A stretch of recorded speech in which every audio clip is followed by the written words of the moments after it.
todos, bienvenidos a otra sesión más de nuestro curso de epistemología aquí en el Pensamiento en Llamas.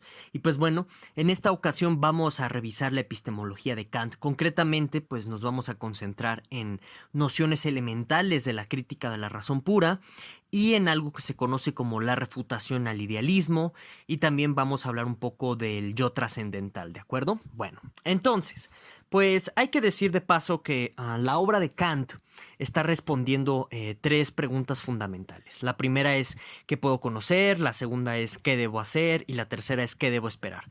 Cada una de sus críticas está respondiendo a una de estas preguntas, siendo la crítica de la razón pura la que responde a la cuestión de qué puedo conocer. Y es por eso que pues vamos a revisar todas estas cosas ya mencionadas en la crítica de la razón pura, ¿de acuerdo? Para que nosotros podamos hablar de la epistemología kantiana.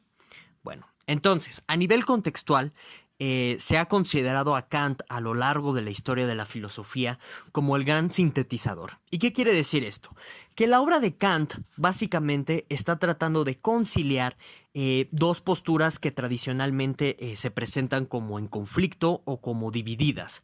Y bueno, estas posturas son en concreto la de la posición racionalista clásica, que podemos ver bien representada en el pensamiento de Leibniz, por ejemplo.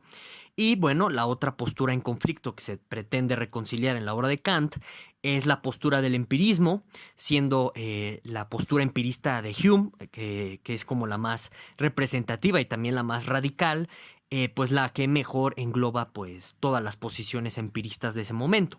Entonces, cuando decimos que Kant está fungiendo como un gran sintetizador, lo que él pretende hacer en su obra es básicamente decir cómo tanto las bases del racionalismo filosófico como las bases del empirismo filosófico son necesarias para comprender el fenómeno de la experiencia y decir qué podemos conocer, ¿de acuerdo? Ahorita vamos a ir detallando a mayor medida y con mayor calidad de detalle la cuestión de qué podemos conocer, ¿de acuerdo? Pero bueno, aquí les voy a comentar un par de cuestiones con respecto a esta imagen de Kant como el gran sintetizador.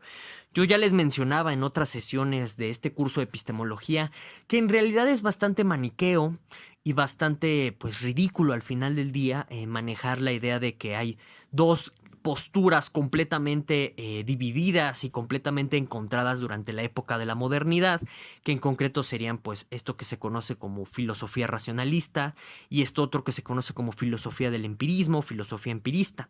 ¿Por qué es ridículo plantear así la filosofía de la modernidad? Porque yo ya les había explicado en otros videos que hay traslapes, es decir, por ejemplo, si ustedes recordarán la sesión en la que hablamos de la monadología de Leibniz, pues bueno, vimos cómo Leibniz también tiene un estudio de la percepción, de tal suerte que le permite hablar de mónadas sensibles o mónadas perceptibles por su naturaleza. Y también, si ustedes recuerdan la sesión de Hume pasada, pues hablamos de los principios de la imaginación o del entendimiento que permiten pues asociar diferentes clases de impresiones. Entonces, vemos ya de entrada como en estos dos grandes representantes de ambas tradiciones de filosofía que están supuestamente encontradas, ya existe pues algo así como una mezcolanza de posiciones, no nada más un puro racionalismo encontramos en la monadología de Leibniz, también encontramos un estudio sobre la experiencia, sobre la percepción, etcétera. Entonces no es del todo un racionalista clásico, según esta imagen que nos quieren vender, ¿verdad? Del conflicto que existe entre estas dos grandes posturas filosóficas en la modernidad. Y también si nos vamos con Hume, pues encontramos cosas como este estudio del entendimiento, de la cognición, que te acerca en alguna medida a los estudios que ya existían sobre la filosofía racionalista respecto a estas cuestiones del entendimiento. Entonces, por eso les digo que es una imagen bastante maniquea el plantear así la filosofía de la modernidad, como un conflicto, como un encuentro entre estas dos corrientes de filosofía, en concreto la racionalista y la empirista. Y bueno, y entonces, si ustedes me creen, ¿qué nos diría eso de la aportación de Kant? ¿Dejaría de ser un gran sintetizador? Pues no. Lo que nos diría es que lo que está haciendo Kant es justo al final del día comprender estos grados de convergencia a la hora de estudiar la experiencia. Es decir, que para que tú puedas comprender el fenómeno de la experiencia, tú no vas a requerir por completo nociones racionalistas o por completo nociones empiristas, sino que requieres de ambas y requieres que hacerlas convivir, ¿de acuerdo? Vamos a ver a lo largo de este video que esa convivencia al final del día es un poco complicada y es conflictiva, ¿de acuerdo? Pero está esa intención. Y entonces, se los dejo esto para que lo reflexionen. Bueno. Ahora, hablando un poco del contexto de Kant, como yo ya les he venido diciendo en otras sesiones de este curso de epistemología y política no están segregadas o no están divididas o no está cada quien por su lado. Al final del día, los postulados epistemológicos tienen profundas implicaciones políticas. Entonces, en el contexto de Kant, nosotros podemos ver estas implicaciones políticas a nivel de su epistemología, que ahorita vamos a irla detallando y ustedes van a poder darse cuenta de estas implicaciones políticas al final del día. Verán, pues en el contexto de Kant, o sea, siendo Kant una persona que proviene de la baja burguesa, su papá era cuerista, o sea, una persona que se dedicaba a todo lo que tiene que ver con el giro del cuero, de los productos de piel, etcétera. Kant es un bajo burgués y en este sentido, pues, está criado como pues cualquier persona propia de la época. Y entonces, pues él recibe una profunda educación pietista, recibe una educación bastante estricta con lo que refiere a cuestiones religiosas. Y esto no es fortuito porque en el contexto de los reinos y de los pueblos de habla germánica, porque ojo, todavía no podemos hablar de Alemania, Alemania en este periodo histórico no existe, pero en los poblados de habla germánica, pues está corriendo de manera galopante las consecuencias de la reforma protestante de Lutero. ¿Y esto qué implica a nivel de credo religioso? Pues no nada más dudas en el plano existencial de, bueno, ¿qué será Dios al final del día? Porque tengo esta cuestión de la reforma luterana diciéndome que tú puedes adorar a Dios en cualquier lugar, que tú puedes adorar a Dios en privado, no necesariamente en una iglesia, etcétera. Y bueno, ¿eso qué me va a decir a mí como pues persona de esta época en concreto? ¿Qué me va a decir a mi nivel de fe?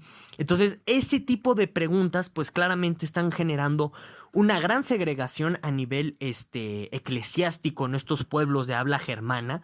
Son las consecuencias de la reforma protestante y consecuentemente a ello pues va a implicar la pérdida de la justificación de ciertos poderes monárquicos que existen en estos pueblos de habla germana, porque recordemos que todavía hay resonancias pues de los reinados feudales en los que el gobernante del feudo o el rey está ahí por bendición divina, por una cuestión de derecho divino. Y entonces criticar las cuestiones religiosas implica al final del día criticar el poder reinante en lo político. Y entonces es por ello que la segregación que comienza a verse en los reinados de habla germana a raíz de la reforma protestante, pues es muy grave y muy fuerte a nivel de hegemonía política. Y es por eso que pues la unificación de lo que ya conocemos como Alemania va a tardar tanto tiempo. La reforma protestante lo que hizo al final del día fue segmentar más a un pueblo dividido de habla alemana. ¿De acuerdo? Bueno, entonces, eso está corriendo de manera galopante y por supuesto que en el joven Kant, pues las inquietudes religiosas pues no están de más. Y entonces es interesante que, por ejemplo, si ustedes revisan la crítica de la razón pura, hay una sección que se conoce como el ideal de la razón pura. ¿Qué es esto? Pues todo lo concerniente a Dios, al problema del argumento ontológico que ya hemos revisado en este curso, al problema de su existencia misma de Dios, si lo podemos conocer, etcétera. Todo eso ya lo hemos visto. Entonces, Kant, pues por supuesto que está preocupado en estas cuestiones y están corriendo su pensamiento filosófico y claramente pues el proyecto de la crítica de la razón pura, como ahorita vamos a explicar de forma más detallada, al plantear límites a la razón, al plantear límites respecto a lo que podemos conocer, se trata de salvaguardar el credo religioso pietista bajo el cual él fue educado de manera tan estricta. ¿Y de qué se está salvaguardando? Pues primero que nada de esta cuestión segmentante que se está originando como consecuencias de la reforma protestante. Eso es algo que está ahí. Y también se está salvaguardando el credo religioso, pues de la Ilustración francesa, que también está corriendo de manera galopante por todo el continente europeo. Y aquí hay muchas cosas particulares. Por ejemplo, Kant es una persona ilustrada. Y entonces esto lo va a meter en ciertos conflictos con las monarquías reinantes de su época porque, pues justo él está abogando a favor de los ideales del humanismo, de la ciencia, del progreso a través de la ciencia, del progreso a través de la razón. Son los ideales propios de la Ilustración francesa. Y claramente esto no le gusta a los poderes monárquicos en turno por la cuestión de que debilitas su poder al momento en que lo cuestionas. Entonces, pues Kant va a sufrir muchos atentados incluso contra su vida, va a sufrir actos de censura muy peligrosos y es por eso que de pronto, si ustedes ven la biografía de Kant, por eso la crítica de la razón pura es una obra tan tardía. No es que, pues en realidad Kant tardara tantos años en escribirla, no, no, no, sino que en realidad Kant la publicó cuando fue el momento políticamente oportuno para publicarla, porque estaba sufriendo muchas persecuciones políticas. Y es por eso que, por ejemplo, a diferencia de otros filósofos que su obra tarda en reconocerse, no sé, incluso hasta un siglo después de haber muerto, etcétera, con Kant no va a suceder eso cuando se publica la Crítica de la Razón Pura, porque fue como, por así decirlo, el tan esperado libro que toda la comunidad filosófica de habla germánica estaba esperando y que no se podía publicar por las cuestiones de la censura que traía Kant encima. Entonces, Kant, pues por ejemplo, a lo largo de su vida, sobre todo de su vida adulta, aprendió a ser una persona bastante discreta, a ser una persona bastante sigilosa en tanto a sus tertulias filosóficas, en tanto a sus encuentros con personalidades, incluso con sus cartas, pues hay estudios en los que se encuentran como claves, etcétera, y es por eso que de pronto nosotros tenemos una gran ignorancia con respecto a la vida personal o a la vida íntima de Kant, porque al final del día es una persona que se estaba protegiendo de la censura y de las persecuciones de la monarquía de ese momento en Königsberg. Entonces, eh, por eso yo les recomendaría que se dejaran de caricaturas de este tipo de la vida sexual de Kant y que no, que si era homosexual ahí con su lacayo Lape o que si era virgen, siempre fue virgen. No, o sea, como que traten de distanciarse de esas caricaturas porque al final del día son caricaturas que no nos revelan este gran y complejo trasfondo político a través del cual Kant se está moviendo. Y entonces, al ser él un ilustrado, su vida siempre estaba corriendo riesgo. Por eso se tenía que mantener siempre bajo perfil, bajo relieve, hasta que, como les digo, hubo el momento propicio en las condiciones políticas, que es por eso que se publicó la Crítica de la Razón Pura.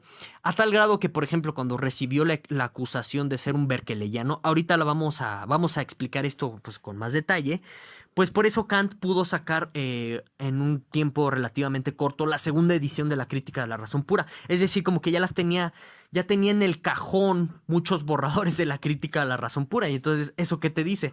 Que Kant probablemente que terminó de escribir la Crítica de la Razón Pura siendo joven, a lo mejor en sus treintas, pero pues esperó cerca de 20 años en publicarla para evitarse estos problemas con respecto a las monarquías germánicas, ¿de acuerdo? Entonces, ese es el contexto. Kant es un ilustrado, está muy interesado en la física newtoniana y vamos a ver cómo también uno de los problemas primordiales de la Crítica de la Razón Pura es la física de Newton, ¿de acuerdo? Bueno, ahora, vamos a hablar de esto que se conoce como el proyecto de la filosofía trascendental kantiana. ¿Qué es esto? Bueno, pues en los prólogos de la Crítica de la Razón Pura está la metáfora de la paloma, ¿no? Entonces Kant dice que la razón es como una paloma que de pronto cree que sin que existan límites puede surcar todo el cielo sin límites, ¿no? Así sigue ascendiendo en su vuelo esta paloma, de tal suerte que cree que puede atravesar el mismo cielo, ¿no? Pero pues obviamente no va a poder. Entonces dice Kant que así es la razón, o sea que la razón cuando se pone a especular o cuando tú te pones a pensar en una cuestión muy concreta, crees que tus pensamientos de entrada no tienen límites. Y parece eso cierto, ¿no? O sea que cuando tú te pones a pensar en algo, puedes seguir pensando en eso de manera ilimitada. Pero no, sí hay ciertos límites en tu pensar, sí hay ciertos límites en tu racionalidad. Y entonces el proyecto de la filosofía trascendental kantiana, primero que nada, es un proyecto de limitación de tus capacidades racionales. Es decir, lo que trata de decir Kant es, Mira, hasta aquí tú puedes razonar con sentido, con coherencia de ciertas cosas, y también en consecuencia hasta aquí tú puedes conocer ciertas cosas del mundo, ¿de acuerdo? Entonces, el proyecto de la filosofía trascendental lo que pretende hacer, antes que nada, es darle una limitación a tus facultades cognitivas racionales y también a tus facultades empíricas, ¿de acuerdo? A lo que puedes conocer en la experiencia.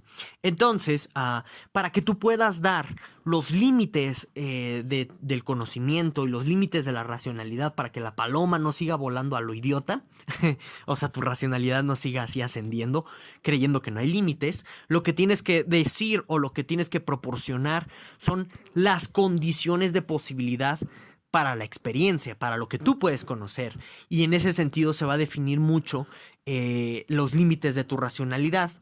Porque si tú dices que puedes conocer, entonces vas a tener una clara distinción entre lo que va a ser especulación y lo que va a ser racionalidad dirigida concretamente a conocer algo. ¿De acuerdo? Espero que eso se entienda. Entonces, el proyecto de la filosofía trascendental pretende dar las condiciones de posibilidad de la experiencia para que podamos tener limitaciones en la racionalidad.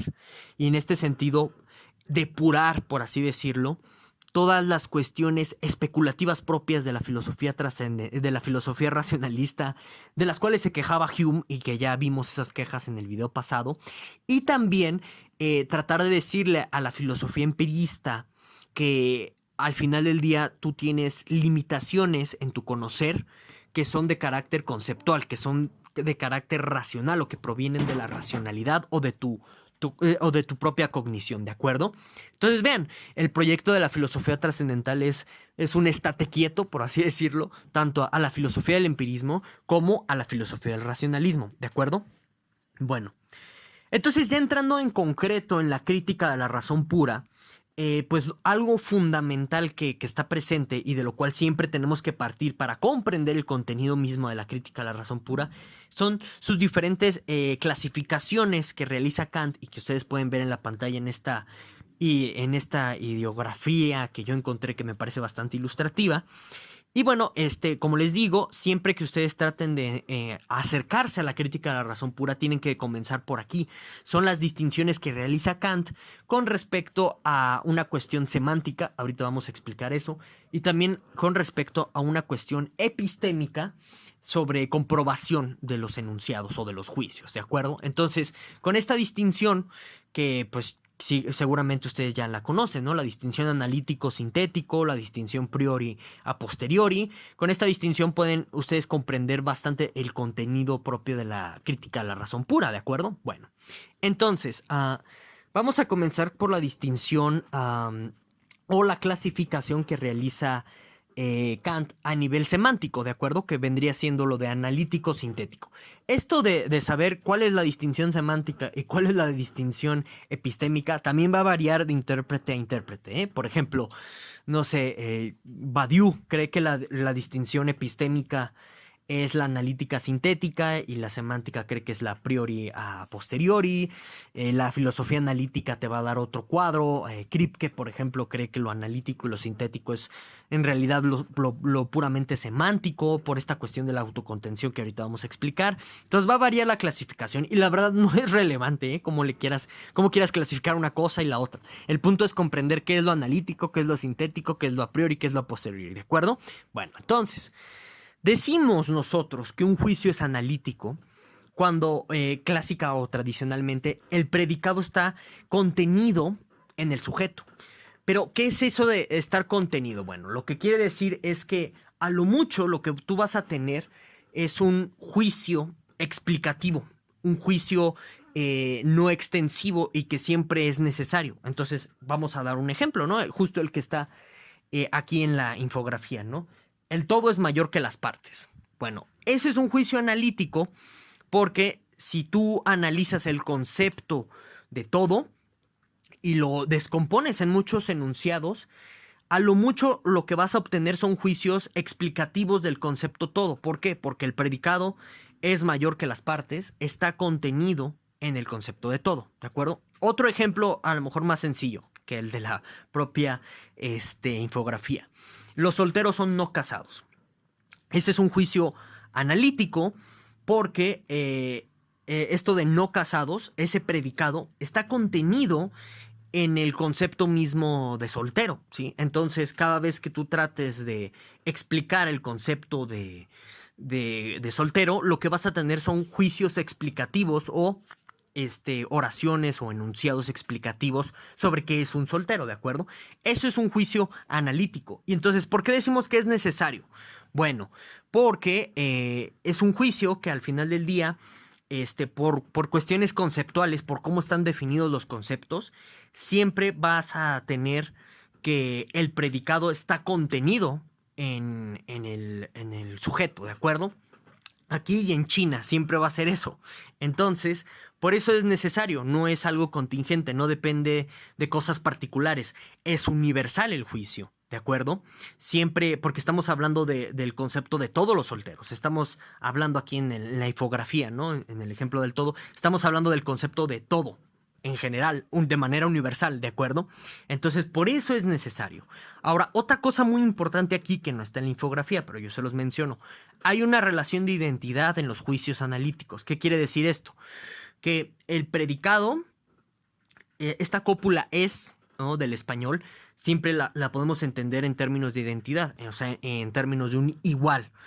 Sobre esto yo te recomiendo que veas la sesión del curso de filosofía del lenguaje de Frege, que yo hice, en donde explico esta cuestión del es copulativo como identidad, ¿de acuerdo? Ahí se puede ver a mayor detalle muchas cosas que voy a decir aquí de una manera más resumida. Entonces, por si te pierdes, puedes ver ese video. Bueno, entonces, el es copulativo aquí nos indica identidad porque lo que nos está tratando de decir un juicio analítico es que lo que está presente en el predicado es una forma de decir que es lo mismo que el sujeto, ¿de acuerdo? Por eso es una relación de identidad y puedes sustituir el predicado por el sujeto. Entonces, si tú dices algo que sea mayor que las partes, bueno, pues es un sinónimo de todo.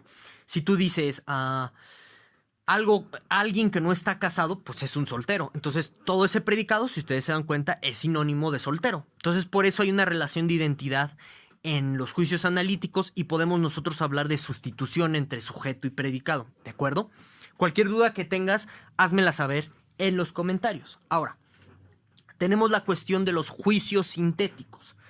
En un juicio sintético, contrario a un juicio analítico, bueno, pues el predicado no va a estar contenido en el sujeto, ¿de acuerdo? ¿Qué quiere decir esto? Que si tú haces un análisis de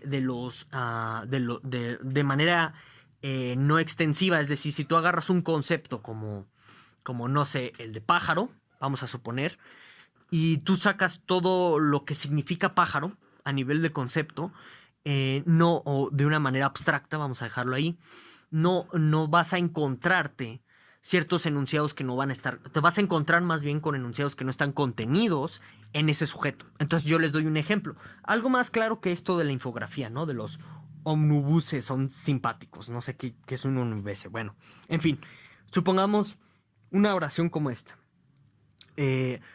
Los pájaros son rojos. Este juicio o esta oración, el predicado rojo no está contenido en el sujeto pájaros, ¿sí? Y entonces, en este sentido, los juicios... ¿Y por qué no está contenido rojo en el predicado, en el concepto de pájaros? Bueno, porque no es algo propio del concepto de pájaro que sean los pájaros rojos, ¿de acuerdo? Es algo muy accidental, es algo muy contingente, ¿de acuerdo? Entonces no sería una descripción del concepto de pájaro, porque si ustedes se dan cuenta, hay muchos pájaros que no todos son rojos, ¿verdad? Entonces, cuando nosotros decimos que los pájaros son rojos, ese juicio va a ser sintético, primordialmente porque pues el predicado rojo no está contenido en el sujeto. Y de esto podemos notar, uno, que los enunciados o los juicios sintéticos no son necesarios, no hay relación de necesidad, ¿sí? Entre pues, el predicado y el sujeto, es decir, que no necesariamente todos los pájaros son rojos, ¿verdad? Entonces no hay una conexión necesaria entre pues, este ejemplo que yo les pongo de los pájaros son rojos. Y ahora, son extensivos, ¿por qué?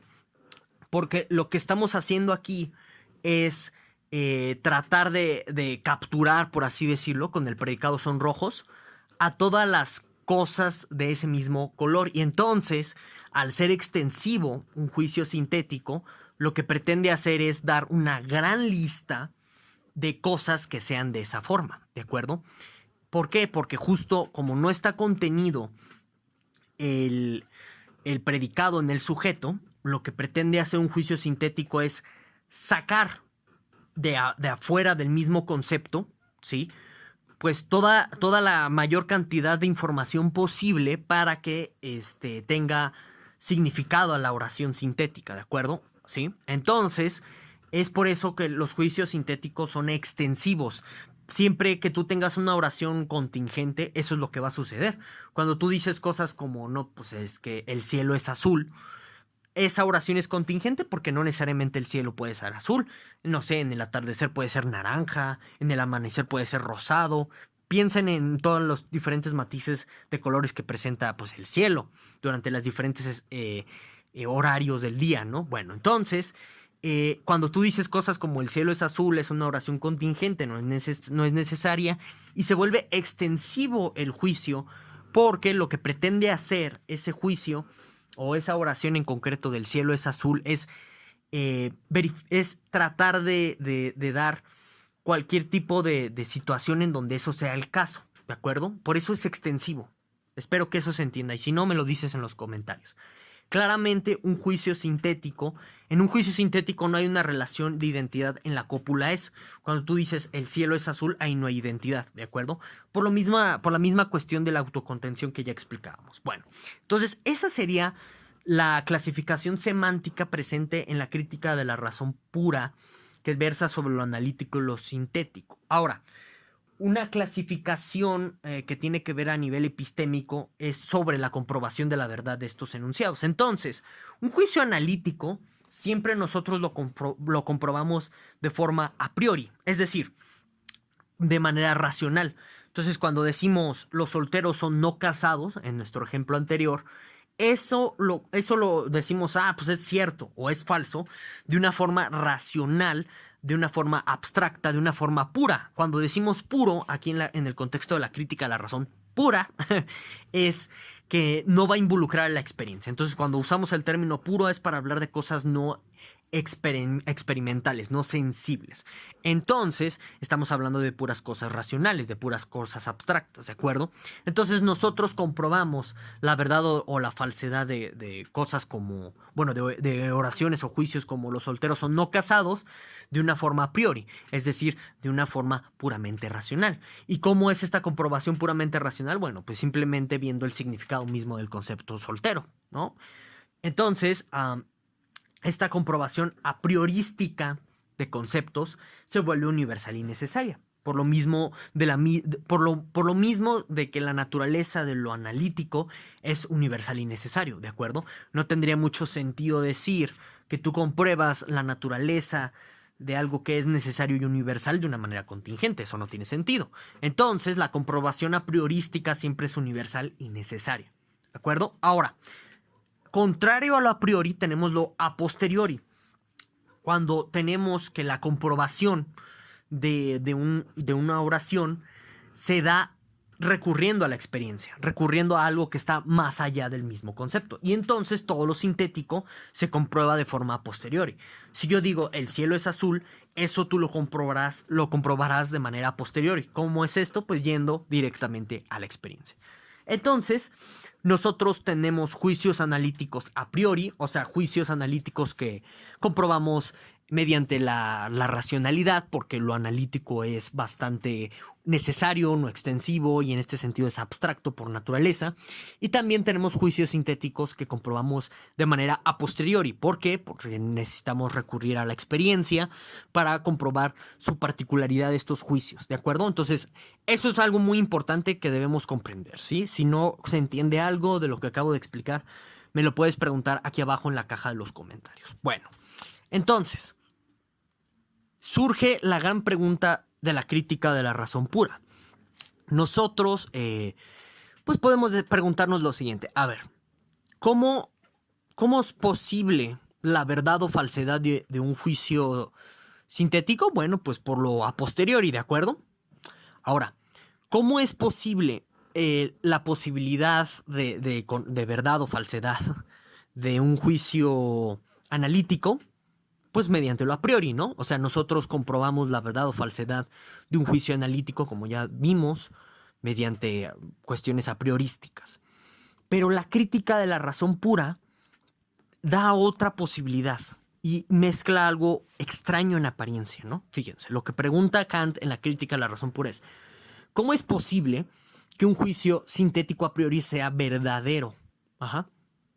Ahora, ¿qué es esto de un juicio sintético a priori? Porque recordemos que en el momento en el que nosotros pensamos o planteamos que el predicado de un juicio no está contenido en el sujeto del mismo, bueno, pues lo que tratamos de hacer es proporcionar conocimiento con estos juicios sintéticos, ¿de acuerdo?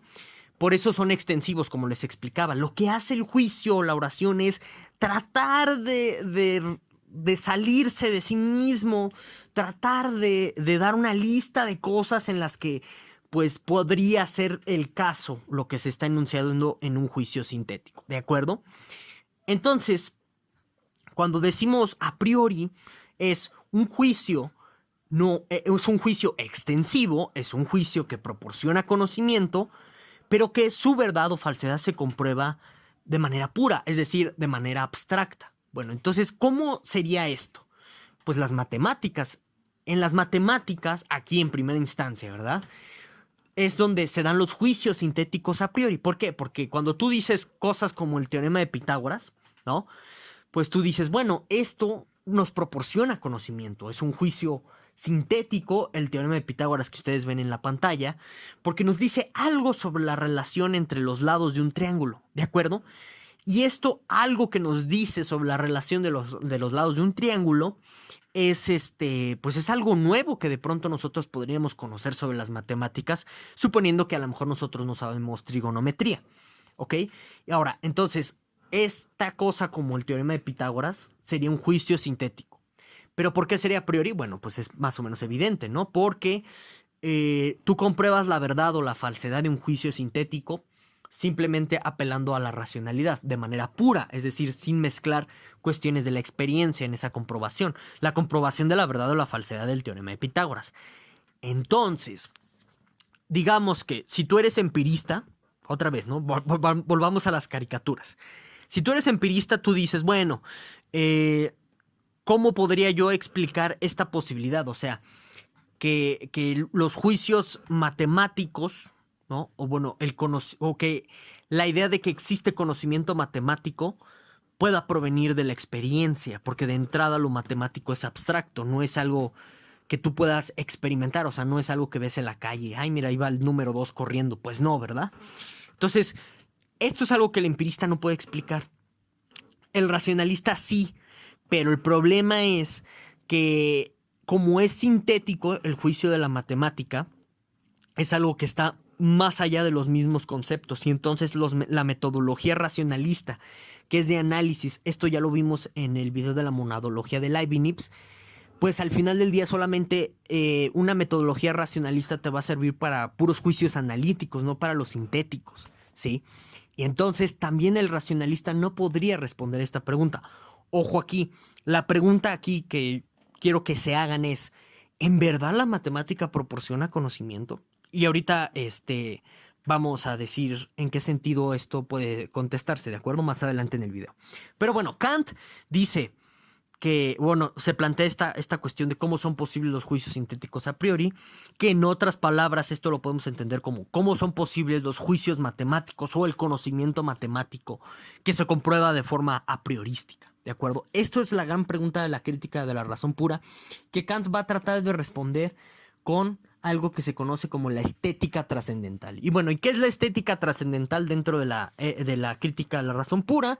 Bueno, pues es un apartado en donde Kant trata de decir cuáles son las condiciones de cuáles son las condiciones de posibilidad de la experiencia en tanto fenómenos. ¿Qué quiere decir todo esto? Que lo que trata de decir Kant en la estética trascendental es pues las categorías primordiales de la experiencia a partir de las cuales sin ellas no habría experiencia, ¿de acuerdo? Entonces Kant en la estética trascendental dice que las dos de las dos intuiciones puras. Aquí la palabra intuición habría que traducirla como impresión. Ajá. Pero noten entonces qué extraña traducción tenemos. Cuando hablamos de impresiones puras, estamos como tratando de decir, ¿cómo es esto posible? O sea, una experiencia racional, puramente racional, que no tiene contenido sensible. ¿Cómo sucede eso? ¿De acuerdo? Entonces, tengan eso en la mente. Es extraña la combinación terminológica de pronto en Kant. Pero es porque a lo mejor no tienes palabras suficientes y está tratando de decir otra cosa. Pero bueno, entonces, ¿cuáles son las condiciones para que nosotros podamos percibir objetos? ¿Sí? Bueno, pues Kant va a decir que hay dos categorías aquí en todo lo que tiene que ver con la experiencia, que es el espacio y el tiempo. Entonces, ¿cómo lo comprueba? Por ejemplo, en la cuestión espacial. Bueno, pues nosotros no podemos imaginar ni pensar en ningún objeto propio de la experiencia que no esté en un espacio, ¿de acuerdo? Eso parece que todos podemos concordar sin ninguna dificultad. Pero ojo aquí, Kant dice, no podemos pensar ningún objeto que no esté en un espacio como absoluto. Está suponiendo aquí Kant la noción de espacio absoluto de Newton. Ahorita vamos a ver que eso es problemático. Bueno, entonces, esa es la primera intuición pura, el espacio, ¿sí? Que para que pueda haber experiencia sensible, tienes que suponer a los objetos en el espacio.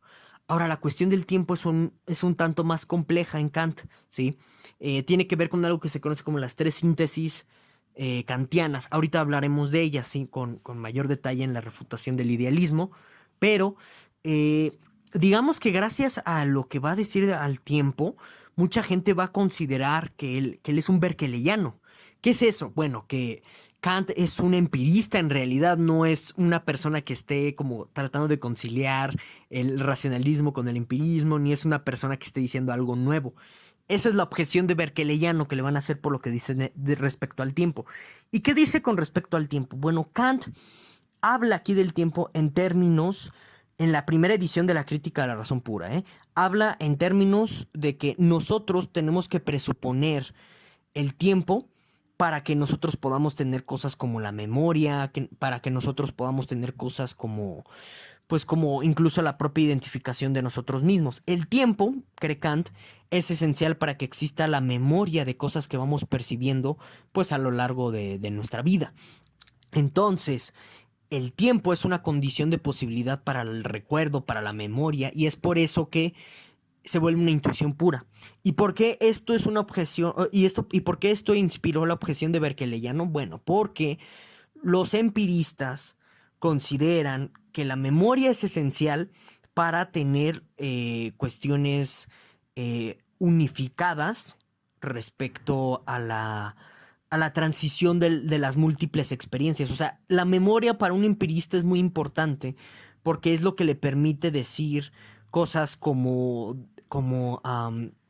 ¿sabes qué? No, las cosas siguen existiendo a pesar de que yo no las vea porque, tengo algo así como la memoria, ¿sí? Y la memoria me permite guardar, aunque sea de mayor gradación, esto ya lo vimos con la cuestión de las impresiones en Hume, eh, pues tengo esta posibilidad todavía de retener, por así decirlo, impresiones o percepciones de cosas que yo no veo. Y de esta forma el empirista trata de zafarse de la objeción clásica que se le hace al empirista de, bueno, si dices que todo lo que existe es lo que ves, si dejas de ver algo, deja de existir. Por eso la memoria es muy importante para un empirista y entonces por la manera en que Kant habla en la primera edición de la Crítica de la Razón Pura de la memoria, da la impresión de que Kant es un empirista, es un berkeleyano. Entonces Kant está muy preocupado, se quiere distanciar de eso y por eso lanza la segunda edición de la Crítica de la Razón Pura. Que bueno, ahorita yo les hago unos comentarios respecto a esta segunda edición porque trata de ser muy detallado con respecto a la síntesis, ¿sí? Pero bueno, ahorita vamos a hablar de las tres síntesis de Kant. Entonces, el espacio lo tenemos que presuponer para que nosotros podamos percibir cosas, ¿sí? Entonces decimos que todo lo sensorial perceptible, cosas como, no sé, el sol y demás, están en un lugar, ¿sí? Y con respecto al tiempo, lo tenemos que presuponer para que exista la memoria, para que exista la retención. Cosas como, pues yo me acordé que hice ayer eso se presupone en el tiempo, ¿de acuerdo? Entonces, son los dos presupuestos esenciales de la sensibilidad, el espacio y el tiempo. Sin espacio y tiempo, pues no hay, por ejemplo, en el caso del espacio, no hay percepción directa de los objetos, no tendría sentido, estarías percibiendo un objeto sin lugar, como sería algo así. Y sin tiempo, no podrías tener memoria.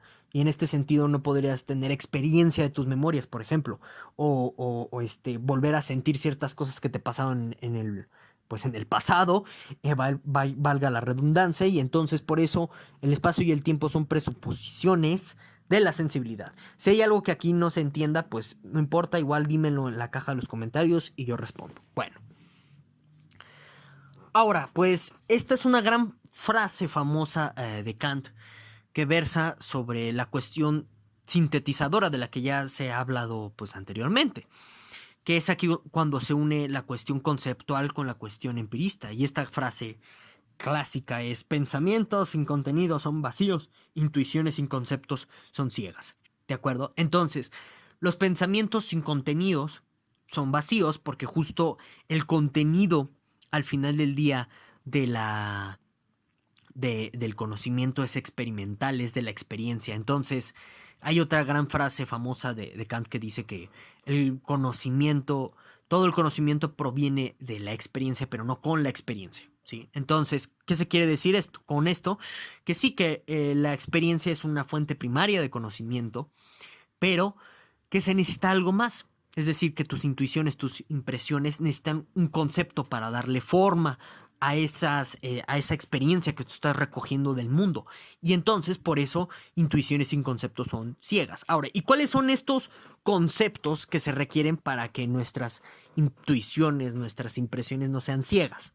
Ah, bueno, para eso está lo que se conoce en la crítica de la razón pura como la analítica trascendental, y entonces pues son todos los conceptos que supuestamente nosotros tenemos a partir de los cuales generamos pues conocimiento a partir de la experiencia. O sea, estos conceptos lo que hacen es darle forma a nuestra experiencia, ¿de acuerdo?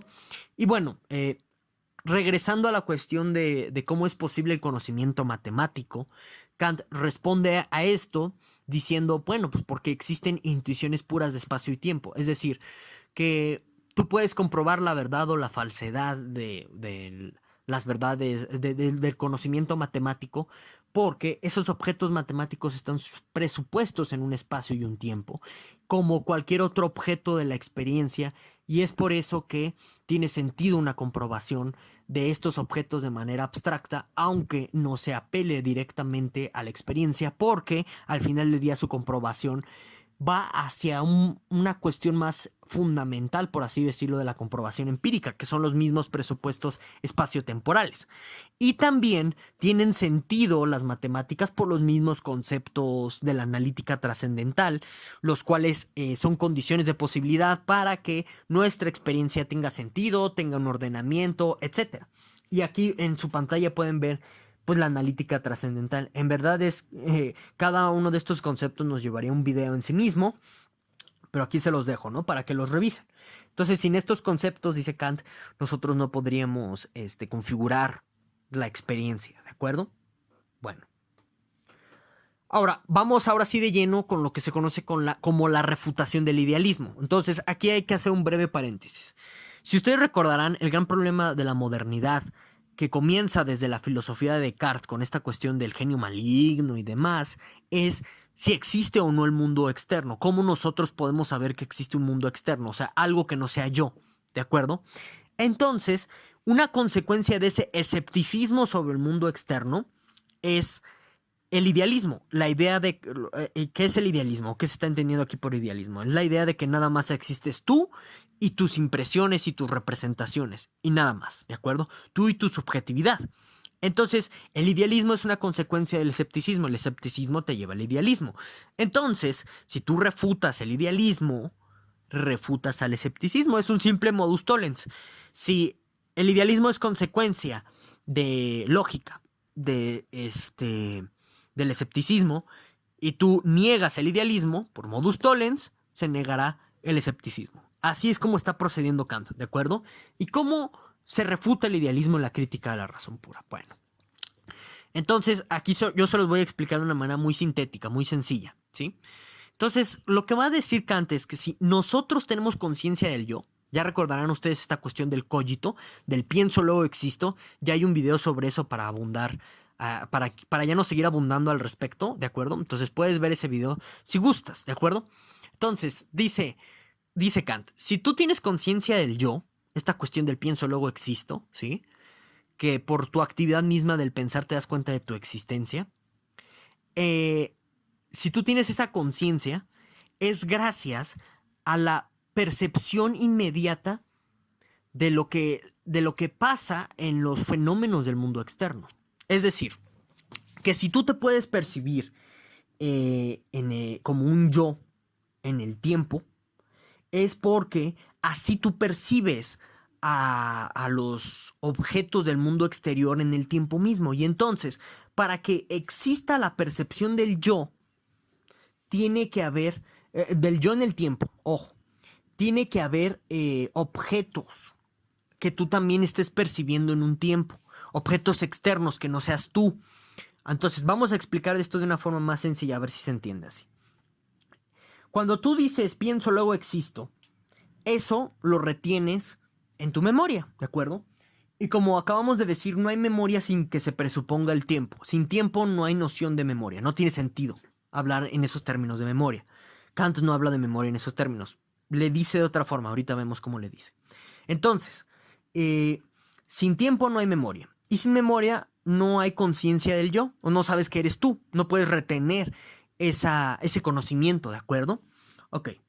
Ahora, gracias a que tú percibes objetos en el tiempo, dentro de tu memoria, objetos externos, cosas que no eres tú, gracias a que existe esa manera de percibir el mundo externo, es por eso que tú puedes percibirte como un yo.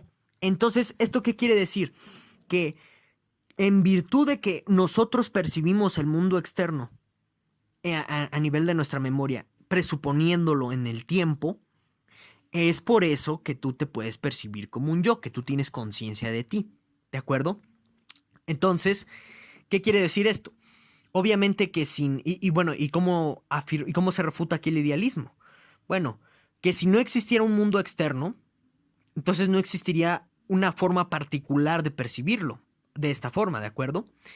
Y si no existiera esta forma particular de percibirlo, es decir, de percibir objetos del mundo externo en el tiempo a través de tu memoria, ¿sí? O en tu memoria, pues no podrías tener conciencia de ti mismo. Entonces, el hecho de que exista percepción de objetos externos en el tiempo, en tu memoria, eso permite que exista la percepción de ti como de un yo como consciente, ¿de acuerdo? En el tiempo. Entonces, de esta forma se refuta el idealismo. Tiene que existir necesariamente el mundo externo, porque es este mundo externo el que genera una cierta forma de percepción. Y es gracias a esta forma de percepción que nosotros nos podemos percibir a nosotros mismos como un yo en el tiempo, ¿de acuerdo? Ahora, esto... De la manera en que les voy a explicar las tres síntesis proviene de Pedro Stepanenko, mi maestro de Kant, ¿sí? Él ponía este modelo de las bolitas, que pues creo que es muy ilustrativo, ahí me dirán si se entiende o no, pero bueno. Entonces, hay tres maneras de comprender esta cuestión del yo en la crítica de la razón. Bueno, más bien, gracias a tres síntesis de las que habla Kant, en concreto es la síntesis de la aprehensión, de la reproducción y del reconocimiento, es por la cual se origina un yo. ¿De acuerdo? Pero bueno, tiene que ver con la refutación del idealismo. Como les menciono, nosotros percibimos a fortiori, ya en un momento después, ¿no? Nosotros percibimos a los objetos y los retenemos en nuestra memoria gracias a que se presuponen en el tiempo. No hay memoria sin presuposición de tiempo, ¿de acuerdo? Entonces, cuando nosotros hablamos de la síntesis de la aprehensión, de la reproducción hasta ahí, de la síntesis de la aprehensión y la reproducción, está tratando Kant de explicar el mecanismo de la memoria. Entonces, Imaginen ustedes, aquí en la pantalla pueden ver estas bolitas, ¿no? Azules. Imaginen que las bolitas de abajo, de la primera hilera, así horizontalmente hablando, son impresiones o percepciones simples, ¿no? Entonces, imaginen que de pronto ustedes perciben algo. Entonces, pum, tienen una bolita, ¿no? Ok. Entonces, ahí ustedes tienen la síntesis de la aprehensión. Pum, ya capturaron en su memoria a esa primera bolita. Pum. Y está presupuesta en un tiempo, esa aprehensión, ¿de acuerdo? Ese recuerdo presupone un tiempo. Bueno, entonces, en un cierto lapso de tiempo después, vuelven a percibir otra bolita. Entonces, gracias a la síntesis de la reproducción, ustedes pueden traer a memoria la bolita que percibieron antes, ¿de acuerdo? Y es la bolita que ven así como con el contorno hecho mierda, así como punteado, sería la bolita primera que vieron ustedes, ¿sí? Y que están reteniendo. Eso se conoce como síntesis de la reproducción. Entonces, ¿qué es la memoria en términos kantianos? La memoria aprende cosas, o sea, captura cosas y las reproduce en un tiempo después. Esas son las dos síntesis muy importantes. Entonces, en la síntesis de la aprehensión, la primera bolita, cuando viste al objeto por primera vez, lo aprendiste, lo capturaste en tu memoria. Y cuando viste otra bolita, gracias a la síntesis de la reproducción, tú puedes traer a cuento la bolita anterior y entonces se produce en automático la tercera síntesis, que es la síntesis del reconocimiento. En la síntesis del reconocimiento, tú puedes distinguir entre la primera bola y la segunda bola, como dos bolas diferentes, ¿de acuerdo? Entonces, en el reconocimiento es cuando se da identidad, ¿ok? Entonces, cuando tú tienes a la síntesis de la aprehensión, la síntesis de la reproducción, se da la síntesis del reconocimiento. Y ahí es cuando surge el yo. Fíjense. Cuando tú ves un objeto del mundo externo, ¿sí? Lo percibes, etcétera. Ya afectó tu sensibilidad de alguna manera. Lo aprendes en tu memoria, lo capturas en tu memoria. Ajá. Y de pronto tú encuentras otro segundo objeto, igual del mundo externo. Afecta tu sensibilidad, lo vuelves a aprender y gracias a la síntesis de la reproducción puedes traer a tu memoria, de nuevo, el primer objeto que acabas de percibir. Y cuando lo traes a tu memoria, ese primer objeto, puedes diferenciar del objeto que tienes presente con respecto al objeto que tienes después. Eso es la síntesis del reconocimiento. De tal suerte que conforme tú vas percibiendo más y más cosas del mundo exterior, va a llegar un punto en el que tu percepción de ti mismo, tu apercepción, así le llama Kant, perdonen, en la crítica de la razón pura, tu propia percepción de ti, tu cogito, se va a terminar distinguiendo de los demás, ¿sí? Gracias a la síntesis de la aprehensión y de la síntesis de la reproducción y la síntesis del reconocimiento. Es como se forma el yo cartesiano, pero es un yo empírico, le llama Kant. ¿Sí? Ese es un yo que al final del día tú terminas percibiendo como cualquier otra cosa del mundo. Y parece bastante intuitivo, ¿no? O sea, tu cuerpo, tú lo percibes. Cuando dices, mira, estoy pensando. Es una percepción, ¿sí? Y bueno, gracias a todas estas síntesis es como tú te diferencias de otros objetos del mundo externo que estás percibiendo, ¿de acuerdo? Si hay algo que aquí no se entienda, pues nada más dímelo en la descripción del video. Y con gusto me aviento otra explicación, ¿de acuerdo? Bueno, entonces, como yo les mencionaba, ese yo empírico, ese cogito, no es el verdadero yo, fíjense, porque el verdadero yo es trascendental, es condición de posibilidad para la unidad de la síntesis. Caray, ¿qué quiere decir todo eso? Bueno, no quiere decir más que esto, que el yo trascendental es una estructura de posibilidad, es decir, que detrás de cualquier enunciado, por ejemplo, sobre experiencia, algo así como el cielo es azul, dice Kant, detrás de todo eso está el yo trascendental, hay un yo implícito, es yo percibo el cielo azul. Cuando tú dices cosas como, pues es que la tele está muy fuerte, detrás de ese enunciado de experiencia hay un yo implícito, y ese es el yo trascendental, es la unidad de la experiencia. ¿Y por qué es unidad de la experiencia? Porque es esta unidad en donde están concatenando todas las percepciones del mundo externo en esto que acabamos de explicar como memoria.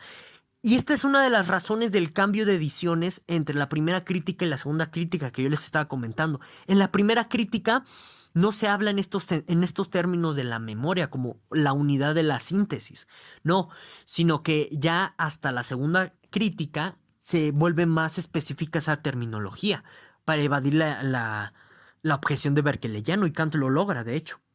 Entonces, ¿qué es el sujeto trascendental? Pues es el yo que no puede ser explicado al final del día verbalmente, pero que está siempre presente en todos tipos de enunciados sobre la experiencia y cada vez que nosotros percibimos el mundo. Es una unidad que nos permite diferenciarnos a nosotros con nuestras experiencias del resto de objetos que estamos percibiendo por estas tres síntesis que les acabo de explicar. Entonces, el yo trascendental se vuelve condición de posibilidad porque sin un yo que perciba el mundo, no hay experiencia. Así de sencillo. Y yo creo que eso lo pueden aceptar sin ningún problema, ¿verdad? Entonces, el yo trascendental, como les digo, está ahí siempre, pero no podemos hablar de él porque en el momento en el que hables del yo trascendental, en realidad estás hablando del yo empírico. Es un yo perceptible en algún sentido, ¿de acuerdo? Y aquí puedes hacer las conexiones que yo ya he hecho en el curso sobre el pensamiento de Wittgenstein cuando hablamos del yo, el problema del yo. Hay un video sobre eso, te invito a que lo veas para que cheques esas familiaridades que de pronto aquí se asoman con el tema de lo indecible. Parece que al final del día Kant termina postulándose por decir que el yo es indecible en sentido estricto y que al final del día solamente es una estructura formal que está por ahí, que tú la tienes que presuponer para darle sentido a tu experiencia, pero hasta ahí, no hay más, ¿de acuerdo? Ese es el yo trascendental. Ahora, pues voy a tener que hacer una crítica aquí a Kant, ¿no? Y bueno, aquí, pues siempre sale un kantiano, brinca del cielo y te ataca ferozmente, pero no importa.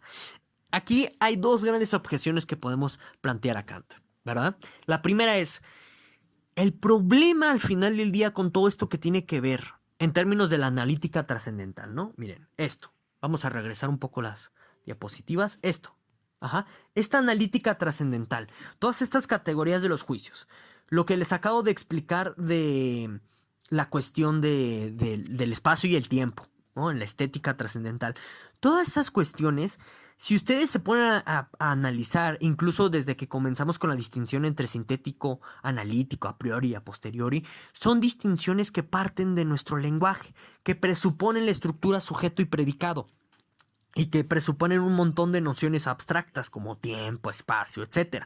Todas esas son nociones de nuestro lenguaje que tiene pues sus raíces de semejanza y similitud con un gran tronco de lenguajes occidentales, ¿de acuerdo?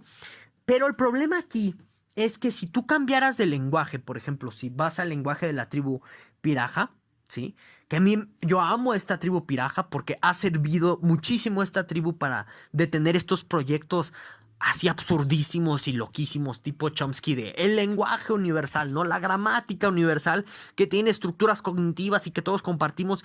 No, pues la tribu estas tribus, tipo la tribu Piraja, ha servido muy bien de refutación y también podría servir al final del día aquí como refutación a Kant porque miren, al final del día Kant es un estructuralista y está dando estructuras antropológicas de carácter universal que supuestamente todos tenemos.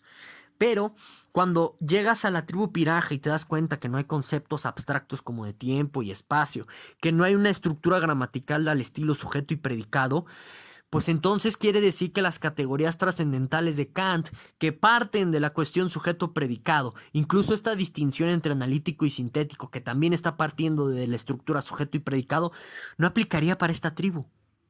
Entonces, aquí el problema de Kant es que no es trascendental al final del día su asunto si tú tienes estos casos que te sirven como contraejemplos, tipo la tribu Piraja, ¿de acuerdo? Y bueno, si no es trascendental lo que está haciendo Kant, no se está cumpliendo entonces el objetivo primordial de la filosofía kantiana, que es dar las condiciones de posibilidad de la experiencia de forma universal. Ya no lo estás haciendo si tú tienes estos casos en donde no se está cumpliendo pues todo tu mamotreto de las categorías trascendentales y qué sé yo. Entonces, esa es una primera objeción.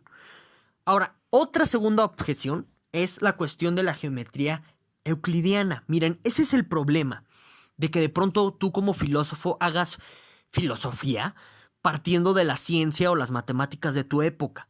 Porque la ciencia es muy contingente, cambia, se modifica, se descubren cosas nuevas. Y entonces de pronto, si ustedes se dan cuenta, la filosofía siempre tiene aires o tiene tendencias de aspirar a verdades universales, conocimientos universales, este tipo de cosas, ¿no? Entonces, si tú te basas demasiado en la ciencia y la matemática de tu época, tus estudios filosóficos se pueden volver contingentes. Y el problema con Kant es que, bueno, pues está suponiendo constantemente la geometría euclidiana, la crítica a la razón pura, las nociones de espacio y tiempo newtonianas que son absolutas. Y en virtud de Hilbert, del proyecto formalista, pues se llegó a la conclusión, y hay muchas razones para ello, para decir que los juicios matemáticos no son sintéticos a priori, es decir, no proporcionan conocimientos. ¿Por qué? Porque de una forma axiomática tú nada más das definiciones y por pura definición se siguen las cosas. No estás formulando un conocimiento nuevo en matemáticas.